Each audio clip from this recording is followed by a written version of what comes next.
Madam जी गोड़ लागत नहीं। गोड़ लागने से नहीं होगा, पैसा तुमको जमा करना पड़ेगा। क्यों भागी थी जी? हम कहाँ भाग रही? घर छोड़ के क्यों भागी थी? आलू कोड़ियावे गई रही मैडम जी, आलू कोड़ियावे गई रही, दूसरा कोई के जान जाई। आलू कोड़ियाने की चिंता है, पैसे देने की चिंता नहीं है। तो भैया के देख रही ना दिलैया, बड़ी हरामी। चलो अपने घर चलो। हाँ? चलो कहाँ देखे बहू को पैसा दियो? वो बोल रही कि हम जानते ही नहीं, तुम बोले कि बहू को पैसे दिए। मैडम जी आपकी सारे समूह में 2 लोग बस नाटक लगा के रखी हो, एक तुम हो और एक काजल देवी है। कहाँ है जी उसका घर? मैडम जी हमने के चुकाइए न देवे नहीं जाए देना। मैडम जी तुम्हारे हिसाब से समूह चलेगा कि हमारे हिसाब से चलेगा? अब नहीं के मैडम जी, गरीब दुखी आदमी आज तो तुमको पैसा देना ही पड़ेगा, चाहे हंस के दो या रो के दो। 4 दिन से तुम्हारा नौटंकी लगा है, 4 हफ्ता से। चलो उसका घर कहाँ है? मैडम जी लागत खराब हो जाए। रुकी जी, रुकी आवत नहीं। बाप रे बरा फिर ऐसन किस्तिया वाला हमार तो समझे में नहीं कहता हम कहाँ ले देम। फिर हाथ ना गाड़ी बात बोली हसन नतिया निकालला के निकालला। बाबा हम यही से कहत रही बुढ़ऊ लेता है जीविका के आई थी के फेरा में हम ना पड़म। आ तो जुड़ जे बेसन निकाल ले बुसा तो भरा जाए कहाँ ले भर दी। हमारे भी पैसा नहीं हम तो कह दे का रे ली चाय पी ली। बात हट हम चाय ना पिया। हम चाय कौन रोड रामा लगइले बनी हमर तबीयत खराब बा। हम कह देने हमर तबीयत खराब बा। अई हमरे किस्त जमा ना करे जाई। हम काले जमा को भर दे अपन किडनीया बेच दी। ई का ना जी रोज दोरिया पे ड्रामा करता उसन तन ठीक बा। तो तू निकलबे, तू जान तोरा नाम से निकलबा हमरा नाम से निकलबा तो हम जानी। अजी तो रोवे ना निकलनी। ई कौन फसावे वाला रो धंधा लगावता नी राव का फसावले दादा। देखू ओ दिनवा के ना तैली से दुआरी पे तो अपने घर में घुस गुलू। हमरा के गांव में हम निकल जातनी पहले ही। माने ई कुल के बारे में हम जानत रहनी। रोवे ना कहनी हमरा पैसा के जरूरत बाटे, देख हमरा पैसा निकाले के बा, चल तोरे नाम पर निकाल दी। हैं का एगो हम निकलनी ते एगो हम एगो माजे बुझनी छत गुल तो छता पे घूमे में निक लागता, मर्दा के लेके घर में ओलरे में निक लागता। हम एगो निकल लेबनी बोला ना गजब हाल बा मम्मी जी। कतहु से ले ले जमा कर दी। टिकरा मेरी फोन करके मांग ले ओकरा ले। चाहो पी ली ना हम ना पियब।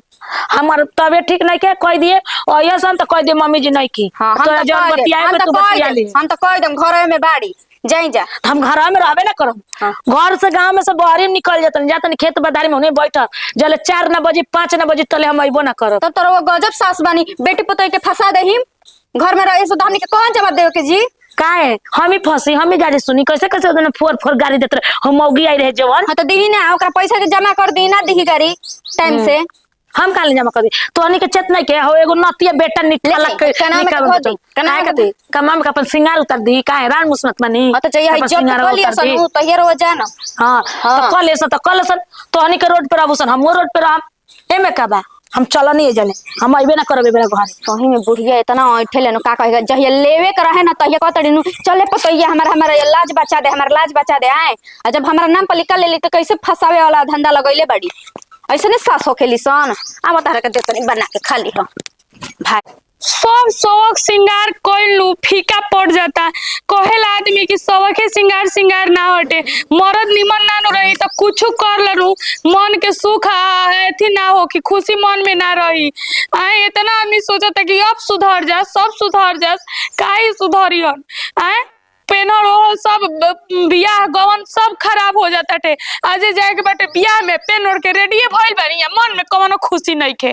ठीक है कहल जाला कि सिंदूर पर गुला से शौक श्रृंगार कइला से नु आदमी खुश ना रहेला, एकदम कुपुत भइल रहता टे। हे भगवान जी के जाने काहे ऐसन भगवान जी करलन कि मरद ऐसन का पियकर मिल जाला सन कि मेहरारू के तकबे ना करलन कि का करत ये का ना। हां कवन दादा दरे बका बका तारू हैं तारे मुआल का दादा से बकबका देतनी कैसन नाती पोता पैदा कइले बन डाहे खातिर। ए माने हमर तू पियल देखबू तार दादा पिए के पैसा देता हमरा के जबान घिचलब जान जइयो बुझा गेल नो का जबान खींचलम। ठीक है नु कहतनी 50,000 रुपया लोन से कहनी कि कोनो बिजनेस करम, अंडा के दुकान खोलम, पकौड़ी के दुकान खोलम, लेकिन ना धीरे धीरे ई मरद दाए बरे बयाना दे देतनी अंडा वाला के दबरे किराना के दुकान के बयाना दे देतनी और सब पी गोला। अब भरे के होत त मुखर की लगा देत रहा हमरा नु कपड़ा पे बैठत ऐसा ना के चावत के बार रोज भात दाल भुजिया के चावत हम हैं कि सब चाबी ना बियाह को के काहे खातिर लेल बड़ो कर कि कमा के देबे ना करबो खाए खातिर। आ दूधू को भाई गई जा टेपनी बना के रखल बड़ो काहे करती आई डरा भइया ढेर खातर सा तो ढेर बियाह से पहले कहले है कि ना हमर हित नता के कर दुगो भाई बासन रही हसन संगिए तुम्हारे दस भैया ढेर खातो ना रहतो सन त कहत नहीं खसन का कमाता स हैं पिलुंगी भबा स का कमा देखो छिपा खाता स मैं जाके खेत सो दसन कोड़ा दसन जितना दम बा उतने नु कहियो सन हैं तो आगो हम ही खइले बानी का भाई देखाई आगुलो देख ले ये सब चलता है घर में का करी रे बाबूआ हमार त माथा में बात भइल बा ये और ये सब ड्रामा चलता है जा ये घिचबा का हटाओ है ना ना सुनी पहले बात सुनी घर में ये सब ड्रामा चलता देख ले लो नो हां हैं का चल रहा है छोड़ा है अरे पियो ना छुट्टी का आज ले का अरे पियो ना छुट्टी पियो पियो छुड़ाएगा पड़ी का रहा होते पियो ले जे मोदी जी है नो अच्छा पियो ला पियबे तो करे मोदी जी तारा केजना रखियो निकले ऊपर भेज दी छोड़बे के ना कमा छिए रे ये टाइट करियो सन ये टाइट करियो सन तारा के का है हां हां अरे ना सुरम का गाय का है पियो तनी का वो है है नहीं का सार हो के तू का है सार होके सार लेकर आके चाहिए देख फिर और जीजा नहीं बस आज ले जानती नु तू पियकर बनल बड़ा हां तो हम ना तो शादी ना करते हमारे गांव में पता लगावल चाहत रहे अरे बाबूआ का कर में हमनी के कॉलम में लिखा रहे फूफा दबा देलन छोड़ा है बस ना ना तिलक कसई नहीं कले फट फट हाथे हाथे गिना के होय का मैंने तिलक गाड़ी में हाथ लगा कर ले बानी हम हां तो ई सब सार हमारे गाड़ी में हाथ लगाई सुना तो बगिरा है असई फोकट में नहीं के ती बियाह भइला बाघ पोसले बड़े का हां ये बार होता है खाई देखियो ना सुधर सुधर नु गुमान 1 मिनट में उतर देता धरी पे सब छूट बिया छोड़बा के ना समूह भछो दे बाबा ये भरियन एबे आई समूह हम चलो ने बिया में का कॉल चाहता हो तू असई में मदद में और मत दी हटा है ना है ना सुना जो ड्रामा कल ना छोड़ तू तिलक गेल बकी ना के बाप के दहेज पर सुना अरे हैं अरे बाबू छोड़ दे रे बाबू ई पठान पत्थर जीजा बच्चा का फर्ज निभावल करो ठीक बा बहिनी तू है माने फर्ज देखल हैं हमार घर हमार जमीन है मालिक ही कहां से रे हैं ई कहां से असई देल बा मालिक ये रहियो सन तू जइबो हो गए जा ये भातरन से समूह भरवा देखा मरम के डाक भी हां ई सब बात ए भगवान।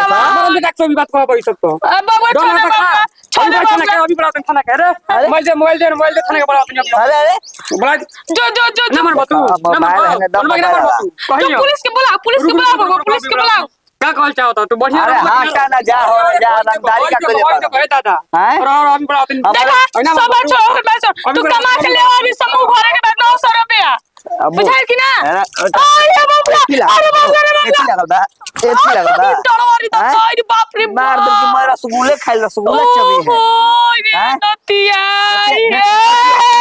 ये नतिया कह हैं पैसा ले तारा के ढोलिया के बोरा में कोस के बीगो हमार कर ले अरे तो गला तोरे लेखा मार दा के मौगी छिनार हो खेली सन दूसरा के हो खेली सन जो कुकुर घुमाता है सो जो रख ले ना बाग के रखम बाग के जातन देखिए पसंद नहीं हां हक गाइयो ना धोत है सही हिती बाज है तू का होता है का गाड़ी धोइला उतरल हो ई ससुरा के लगले ये सब बेला ए जे बेला खबरो बात तू दे दे रखले बानी हम तो समूह में से पैसा बेत की हम ही भरी जब जाके कमा के पैसा ले आ समूह भरे के बेटे कह दे तन्ने तो तू हम मजे मर हम मजे मर भाई दू को भाई बोल पास चल 3 हिस्सा लगाओ 50 के 3 हिस्सा ओए पैसा तू ले ला 50,000 तारा हाथ में ले हम का जानत नहीं पैसा के लई बात करो चलो तार जान दा का जीवो बेनियो ना जीवो जेल में ना थाना में जीवो सीधे कोर्ट कचहरी में जीवो तार फांसी के सजा लगले उतारी ठीक है अरे बाबू देहू काहे के ऊपर ऊपर ए सहमत करता हूं घर में नु जी देखो देखो औरत होले ठीक बा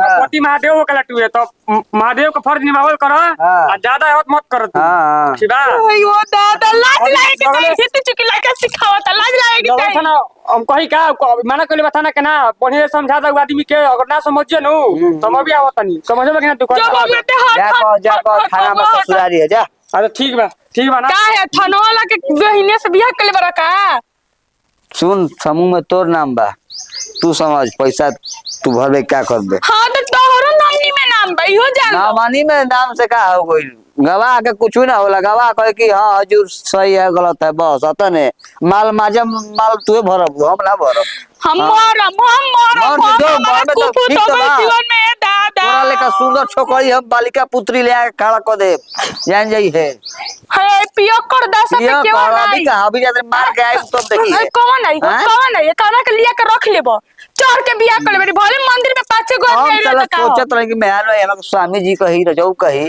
आई हो स्वामी जी मुंह बा स्वामी जी का तो मुंह बा और खा के लेके आइल बाड़ी स्टेपनी राखो ना राखो कनी के रख के दुला तैयार करी हो एकनी से शौक बुता पुरई हो तो तू ना भर बोल ना हम ना भरब रे। हे भगवान जी, आज के बाद हम समूह में लोन ओल के फेर में ना परम हो दादा। ई समूह हमारा के जिए मुए के एकदम कगार पर लिया दे लोग मरद के नतिया एथी में चलते हम समूह कैसे कैसे लेके कोई नहीं कि चलो बिजनेस हो जाई।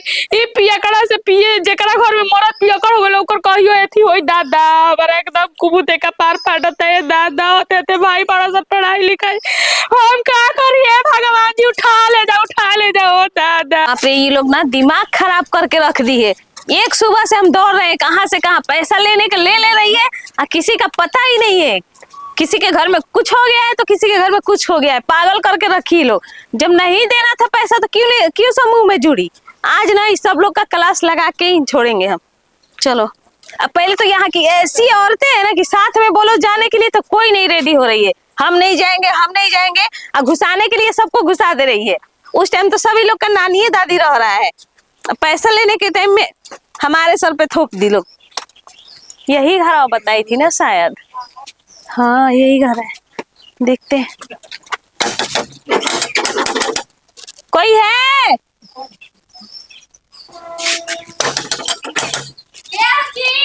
इधर आओ, बाहर आओ। के हो ये दादा, के हो? इधर आओ। अरे बोली, हम घर से बाहर ना निकले ना कनिया हनी। घर से बाहर निकलती हो तो नहीं निकलती हो तो पैसा लेने कैसे चली गई थी? हाँ पैसा लेने मम्मी जी नहीं की घर में नो टाइम बाद में बात। ए दरवाजा खोला, पागल बना के रखी हो तुम लोग। किस वाला नहीं? हाँ कहाँ है तुम्हारे घर वाले? कोई नहीं थी तो वो कैसे घर में घुस जाए मैं बताई। टांग के लेके चले जाएंगे, समझी? केकरा के? तुमको। हमको कहा टांग के लेके बुलवाएंगे अभी गाड़ी और टंगवा के लेके चले जाएंगे। हाँ समझी? बुलाओ जल्दी। कहाँ है तुम्हारे घर में? कोई नहीं है हमारा घर में केहू नहीं के, ना मम्मी जी बनी ना पापा जी बनी, केहू नहीं के। तो ऐसे कैसे घुस जाए? चली घर से बाहर निकली गेट ले बाहर। समझाओगी हमको? केहू समझाओगी? पैसा ले करके फरार हो जा रही है लोग। तो जेल में बाबू जानो। बुलाओ उसको। कहाँ है तुम्हारी सास? बुला। नहीं कि मम्मी जी नहीं हर कोई बनी अपन। तुम चलो। हाँ। चलो ऑफिस पे चलो। हमारा नाम के लिखल बटे तो हमरा के ये के जाइम। तुम्हारे घर में कोई निकाला है ना, तुम्हारे नाम से निकला नहीं है तो। बुढ़ी से भात में मार भात ना चलेला, बुढ़ी अलगा हड़ी। ज्यादा फटर मत बोलो। सच्ची तो तुरंत गाड़ी बुलवाएंगे, सारा सामान टंगवा के लेके चले जाएंगे। ऐसे कैसे लेके चल जाइम? चलो। अरे चल तू ज्यादा फटर आ रही है। देखी घर में क्यों होई नहीं मम्मी जी नहीं कि रो कैसे बतिया तो नहीं बताई। देखी पैसा वैसा नहीं तुम लोग का ना पैसा हो गया है, सब लोग का यही पैसा हो गया। पैसा ले करके फरार हो जा रही हो, अब बाद में रोने गिलगिलाने लग रही हो। मम्मी जी शाम तक कुछ नहीं जानते हैं, शाम तक ऑफिस में पैसा पहुंच जाना चाहिए। मम्मी जी देखी माफ कर, मम्मी जी ने सब पैसा माफ नहीं होगा, माफ नहीं होता है, इतना समझ जाओ। इसमें माफी नाम का कोई चीज नहीं है, ठीक है? मर के या जी के, हंस के या रो के पैसा देना ही पड़ेगा। जितना जल्दी हो सके तुम्हारी सास आएगी उसको भेज देना ऑफिस पे। ठीक है मैडम जी। वही दादा ये तो हमरा के फंसा देले रहती, हमू इनकर तकड़ करे लगनी भला लोज हो गई, कितना मोहा के चल गई। लेकिन कहत ये मोरो चाहे जियो, लेकिन पैसा जमा करे के पड़ जाए। बूढ़ी हमारा के छोड़ के चल गई, बताओ ऐसा बूढ़ पुरानी केहू के सास मत देस भगवान। आई ऐसे छोड़ के जाए के चाहिए बेटी पतोही के, घर में केहू चढ़ के आ जाता टे जानत रही जनू तो मैडमो जी जानत रही नु तो बुढ़िया पागल बे, यही से तो तेज बानी, घरे छोड़ के भागुनी। भर दिन घर में ले बहरी रहनी, आवाज कैसे पकड़े? अब जाइब आराम से, खाइब आराम से, सुतम बाप हो बाप। लेकिन कुछ को खेत में बैठल घाम ले एकदम चाम पाक गइल बउए, कैसन हमर चाम हो गइल बउए। ओय भाई ये तो मैडम जी, ओ हम का करी? कोकटन ले तनी गो, ये लोग नौटंकी लगा के रखी है, मजाक बना के।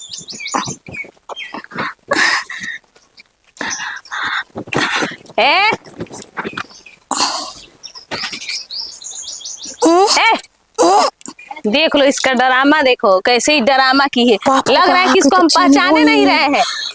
बनोगी लाजवंती देवी? मैडम जी घूम निकाल के चल रही हो।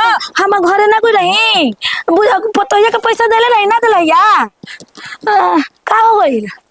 बहुत ज्यादा हाँ तुम्हारी बहू बोल रही है कि सास गोड़ जानती है। लागत नहीं मैडम जी, गोड़ लागत नहीं। गोड़ लागने से नहीं होगा, पैसा तुमको जमा करना पड़ेगा। क्यों भागी थी जी? हम कहाँ भागो रही? घर छोड़ के क्यों भागी थी? आलू कोड़ी आवे गोई रही मैडम जी, आलू कोड़ी आवे गोई रही, दूसरा कोई के जान जाई। आलू कोड़ियाने की चिंता है, पैसे देने की चिंता नहीं है। वो तो भैया के दे कह रहे ना दिलैया। चलो बड़ी हरामी। चलो अपने घर चलो। हैं? चलो कहाँ देखे बहू को पैसा दियो? वो बोल रही कि हम जानते ही नहीं, तुम बोले कि बहू को पैसे दिए हैं। मैडम जी आपकी सारे समूह में 2 लोग बस नाटक लगा के रखी हो, एक तुम हो और एक काजल देवी है। कहाँ है जी उसका घर? मैडम जी हमने के चुकाइए न देवे नहीं जाए देना मैडम जी। तुम्हारे हिसाब से समूह चलेगा कि हमारे हिसाब से चलेगा? अब नहीं खे मैडम जी, गरीब दुखे आदमी आज तो तुमको पैसा देना ही पड़ेगा, चाहे हंस के दो या रो के दो। 4 दिन से तुम्हारा नौटंकी लगा है, 4 हफ्ता से। ये चलो उसका घर कहाँ है? मैडम जी लागत खराब हो जाए। रुकी जी, रुकी आवत नहीं। कहाँ है बताओ घर उसका? चलो काजल का घर किधर है? काजल देवी का? हम का नहीं खींची ना तो हमरा के छोड़ी ना तनी मैदान को खाइम तो। चलो ऑफिस चलो। हम लोग को लेडीज पुलिस बुलवाएंगे एक गाड़ी, अब भर भर के दरवाजे से मरवाते हुए ऑफिस तक ले नहीं जाएंगे। मैडम जी, समझ पुलिस जाना। प्रशासन हमरा बड़ी डर लगले मैडम जी। रोरा गोड़ा बिगड़ा तो हमने के चुका दम, हमने के गरीब आदमी बने।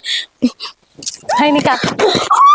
चलो निकाल मैडम जी ये रोल गोल के ऐसा ही शुरू 50 करना रुपए पड़ेगा। वाला, 50 रुपए वाला। चल निकाल, जल्दी निकाल। अरे मैया, अरे मैया। ये दे हाथ में के दे। अरे कुल रोल गोल के हाँ आई है मैडम जी। अरे दादा रुकी, हाथवा का नोच ले हम। हमको ना मजबूरन तुम लोग के साथ ही सब करना पड़ रहा है, हम करते नहीं। वो काजल देवी जब नहीं खीते तो उनका ले ना मांग सकी उसके ना। घर भी जाएंगे अभी दे पे। चलो जब दे देना आप तुम्हारा सामान सुरक्षित रहेगा, पैसा देना आकर के लेके जाना। चलो उसका घर किधर है दिखाओ, हाँ? चलो दिखाओ। चल लिया के चलते चल होने बच्चा ली। चलो। चल हाय दादा, कहाँ लुकाई, कहाँ चुराई अपने आप के दादा। का कोरी घर में गढ़ा खोन के लुकाई के का कोरी समूह वाला आज तो कौन मुंह दिखाई में दादा। मन तो करता कोठिले में कूद जाई और सांस ले खातिर भुरुकिया खोल दियो कर। अरे हमार सोनावा गरजने फोनावा चुमा के दरजने जानो। नोते तर चुमा के लत लाला, चुमा के जिका पसीना सुखता हमार के समूह वाला आज नु सीएम तो जौन ना बोले के तौन बोल दिहन। यही के रोहनिया से लोन नहीं के मिलता आजकल। माजे मर ना बुझा तो दादार रहो कि हमरा अच्छा तो ठीक बा, मजे मरे तो तू कमाए के तरह हाथवा में घून लागल बा, पिलुआ पड़ल बाटे। काहे? पोसले बाबू चढ़वन के कह कमा सोहे तरह करेजा में गड़ल बासन, तार माई बाबू के पोसनी पलनी डर चेर के चल गलन तो कुछ ना। हमर भईवा गड़ल बासन तार करेजा पे। हमरा के पोसले बड़े रे मन तो करे तेरा आंख निकाल के किडनी बेच दीही। मारा में एक साबुन तो जाने को मैं तो हलवा टाइट हो जतने दिन सहतनी उतने दिन सहतनी ताके उ नाच नचा दे हम लोग कि तू देख लो। ए कन्या ये टिकर बो केने बड़ू हो। हाँ माँ जी आवा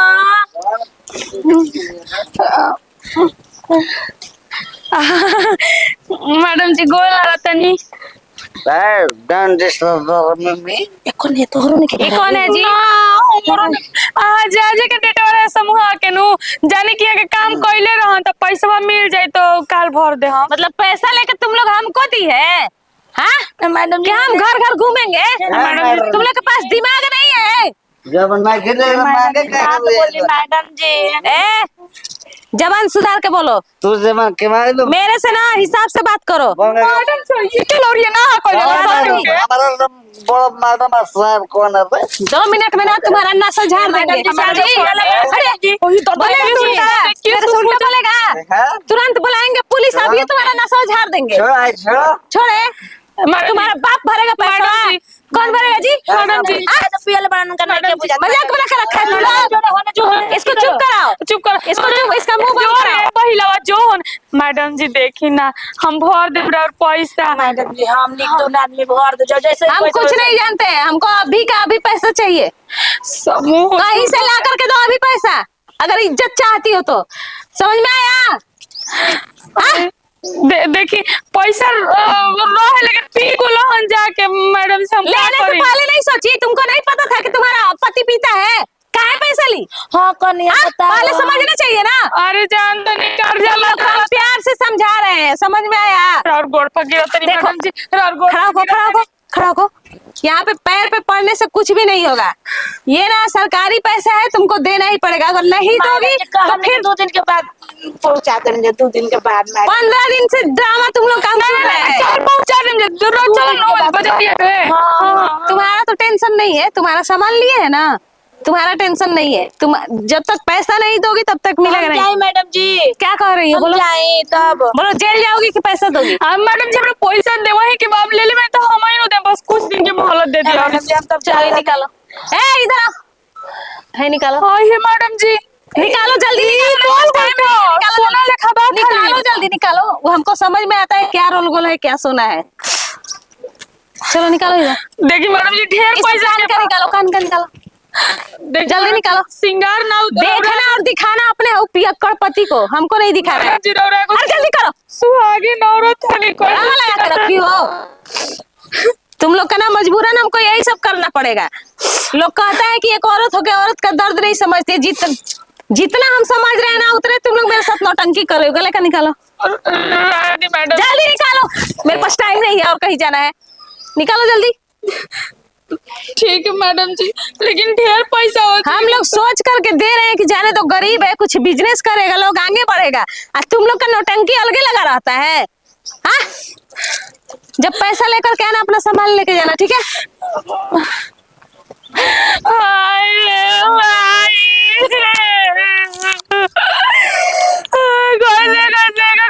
बचा के गाना बनाने दादा। अरे मुआ ना तेरा के तो मन करता जहरे दे दी रे सुरता वाला पहिला बा। चल गोली हां मैडम जी चल गोली पियाला में ढेर जब बोल दे जा के नासा फाड़ला तब ज्ञान पहले तो सम्मो के मैडम रही ई करे हैं मारा गोली गहना छीन के न दे गहना? ई कौन मैडम रहे रे भाई? आई हो जीविका दीदी आयो भाई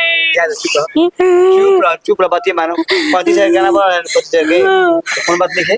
हम कमा के धीरे तरह बना दे तो हमनी के 15,000 फायदा बन जाए। ए मेरा निमन से मत क्या तोड़ा को तनी के पियाल का छोड़ दो तो हमनी के घरवा बस जाए कितना नीक से मत यार तोड़ा नतिया कहली से कल सर मुंह में मुंह तब तो कहीं मुंह पिया से बढ़िया बात और ये पी आयो बाबू आई हमार स्वामी जी हमार पति देव जी रवा सुधर जाई ना तो हम बिखर जाई बे दादा। हम दारू ना पियो कह देनु आता हमार गाना चल गई। पागल हो गाना का बोल बात में हम गाना बर्बाद तारा के चुप रह। आई बात अपन भयो समझ तो भयो ता बना का डाकू लेगा सलाम लगो कैसे कालर को दिन धरल रहे लगियो सब दिन मार रौरा गलती से रौरा पहले जाई पैसा जुगाड़ करी 2 दिन बाद हम सब मुंह वाले के दी ये दादा। का दी जब कहां लगो तब का अब का ओ जी गहना छोड़ाएम कि ना ओकर उतना पैसा देखबा मात्र 20,000 रुपया देखबा हमर 40,000 के गहना होटे। तारा की लाकठा लगाइए देले अब जात नहीं का करियो जा ईटा पे जा हम गहना खोल खल के तनी ईटा पाथे गोबर पाथे जेकर जोने काम मिली दादा हम कोरा मत चुकाई में दादा। आयो भगवान जी ई गरीबी नु सुहागने में राण मुस्मान सब बना देता है आदमी के। हाय रे गरीबी सुहागन हो के भी आदमी राण मुस्मान बने के पड़ता गहना गुड़िया चूड़ा चूड़ी सब बेचे के पड़ता रे दादा।